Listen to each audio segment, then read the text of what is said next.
What is hair transplant? Hair transplant क्या है, आइए डिस्कस करें।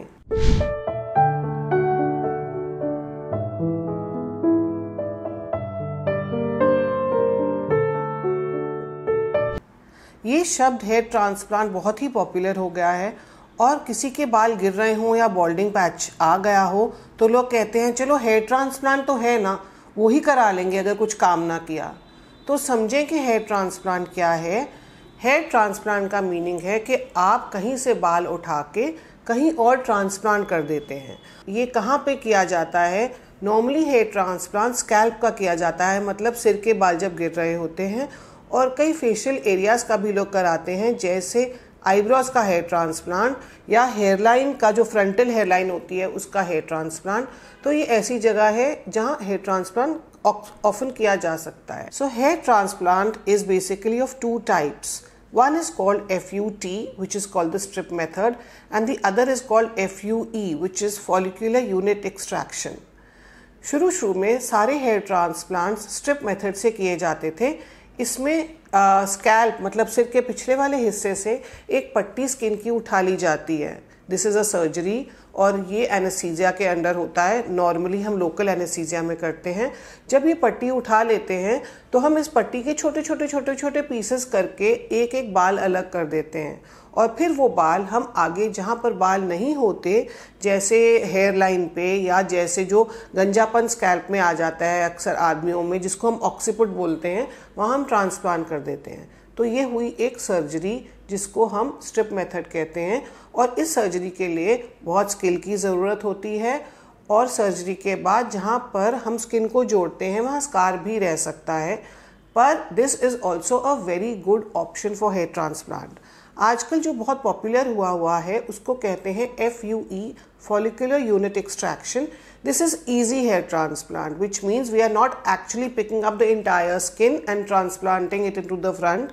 मतलब हम पूरी स्किन चमड़ी नहीं उठा रहे, हम एक एक बाल को, एक एक फॉलिकल, एक एक हेयर रूट को अलग अलग से उठाते हैं और उसको आगे लगा देते हैं।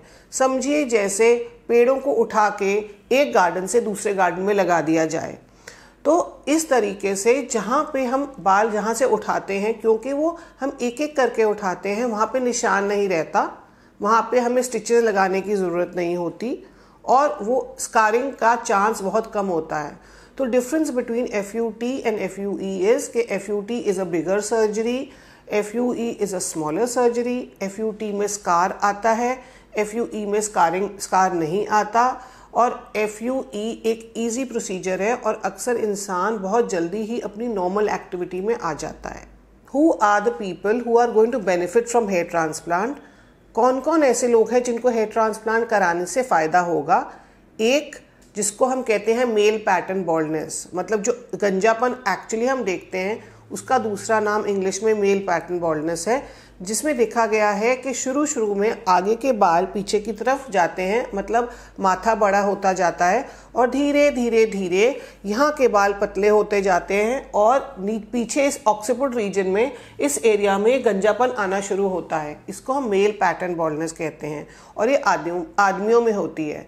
फिर एक फीमेल पैटर्न बॉल्डनेस होती है जो समय के हिसाब से, एज के हिसाब से विमेन जो हैं उनके बालों में थिनिंग आनी शुरू हो जाती है और ये हार्मोनल इफेक्ट की वजह से होता है। इसमें भी आगे की जो हेयर लाइन है पीछे की तरफ जाती है और बाल जो हैं वो जनरली थिन होने शुरू हो जाते हैं, मतलब बॉल्ड पैच अलग से नहीं दिखाई देता पर जो हेयर की पार्टिंग है, जैसे जो मांग है वो चौड़ी होती जाती है।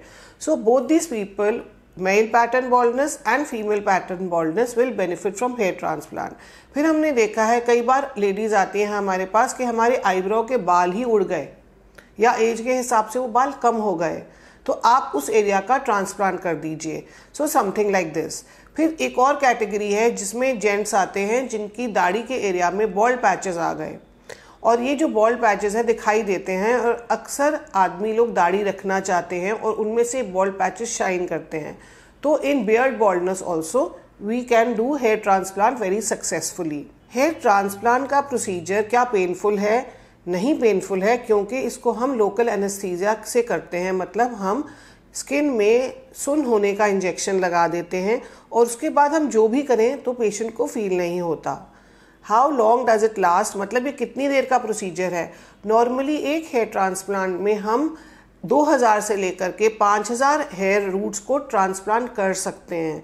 तो आप समझ लीजिए ये 3 घंटे से लेकर के 6-7 घंटे का प्रोसीजर है।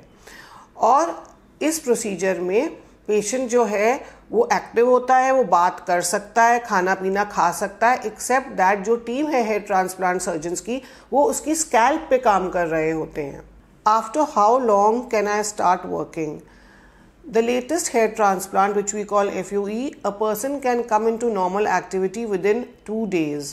अगर आज आपने हेयर ट्रांसप्लांट कराया तो आप परसों अपनी नॉर्मल एक्टिविटी या नॉर्मल वर्क में जा सकते हैं और आप 48 to 72 आवर्स के बाद अपने बाल भी धो सकते हैं। At Alive Wellness Clinic, we use a patented technique of hair transplant called feather touch hair transplantation.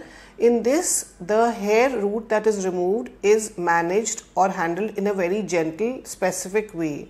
The benefit is that when we reimplant this hair, the longevity of this hair root increases. मतलब उसकी life जो हम hair transplant कर रहे हैं उस transplanted hair की life increase हो जाती है और उसका हेयर ट्रांसप्लांट का रिजल्ट एक बेटर होता है। दूसरी technique of feather touch is कि एक्चुअल जो रिजल्ट है हेयर ट्रांसप्लांट का वो उसके इम्प्लांटेशन टेक्निक पे होती है। मतलब कैसे बाल उतारा गया एक चीज़ है और कैसे उसको आगे लगाया गया एक और चीज़ है।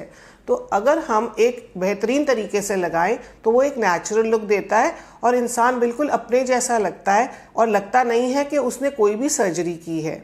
सो आई होप फ्रेंड्स आपको ये इन्फॉर्मेशन आपके फ़ायदे की है और अगर आपको कोई क्वेश्चंस और पूछने हैं तो आप ज़रूर लिखिएगा, DM कीजिए, हम उसका जवाब ज़रूर देंगे। Thank you.